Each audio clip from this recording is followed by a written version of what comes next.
I also want to bring in Kamar Chima over here. Sir, when we look at these developments, and especially this directive coming in now from the Pakistan Army not to hand over arms, how do you look at that and what's the need for issuing such a directive at such a crucial time? Well, let me tell you, first of all, on this question of casualties, there have been 3 people from the armed forces and 2 civilians who have been killed in this suicide, plus improvised explosive device. This is one thing. Secondly, I want to tell you, we do not talk to the terrorists. These are terrorists, and I was listening to Major General earlier. There is no diplomatic and political solution for those who have picked the guns, those who do not accept Pakistan's constitutions, and those who believe they can terrorize people or they can use force. So those who are using force, there is no way we will talk with them and at no cost. So there is no civil war, as someone was telling, I think Jalsa was mentioning, referring to Maulana Fazlur Rahman in Pakistan.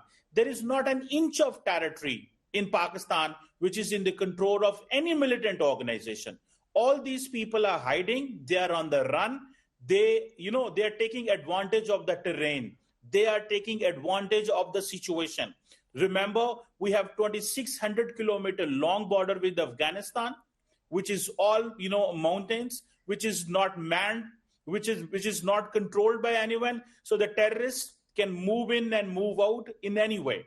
So this is because of all terrain. It has become difficult to manage these militant organizations. But remember, we have managed. There have been years of peace in Pakistan, but now they have regrouped. They have got new money. They have got resources, and they have been into this process. So remember, we do not talk to the terrorists. There is not an inch of territory which is under the control of these terrorist organizations, and we will not let them do what they want to do. They want to create panic. Mm-hmm. They want to create a message that since last 48 hours, things are out of the control. But remember, Pakistani people, they have fought against the terrorist organization in the past.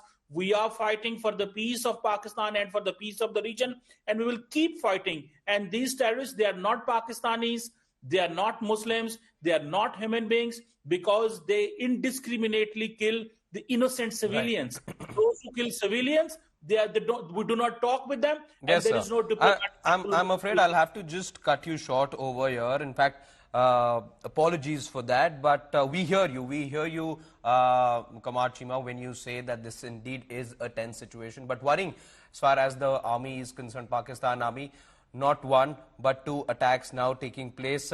Just concluding remarks from General Sivach, since he's still with us. Sir, how difficult a task is this now for Pakistan Army to get things under control? What kind of time frame can they look at, and what's going to be the biggest challenge for them as they try and restore a sense of normalcy?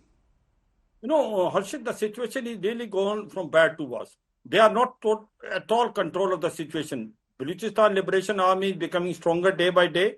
They are attacking on their convoy. They are attacking. First time in the history, they have hijacked a train, and they have attacked on the Chinese and engineers and technicians. To me, it looks like a very precarious situation. And in case if Pakistan Army not able to do a counter-terrorism operation, I'm afraid the things will go bad, go totally wonky, and there may be a civil war type situation can occur. That Pakistan has to look into it, because of for too much time, they have been exploiting Balochistan. Now, the point which was coming, who is giving them weapon? Now, obviously, the weapon which were left by the Americans in Afghanistan, about $3 billion, has some come to TTPs, some have come to BLA, and some have even come to lashkar-e-taiba and jaish-e-mohammed. So, therefore, there is a coordination between TTP and BLA. Now, this is all been created by Pakistan itself.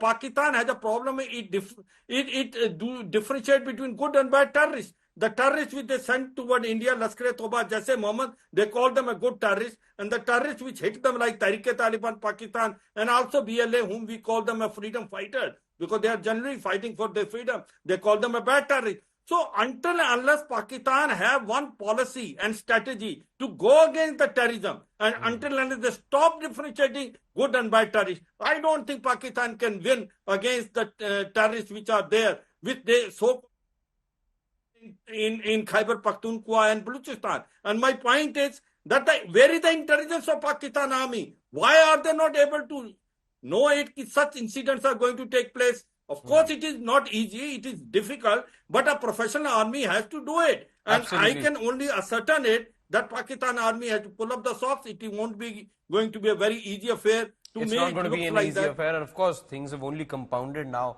over, with this latest attack now coming in. Things have only compounded now for the Pakistan army.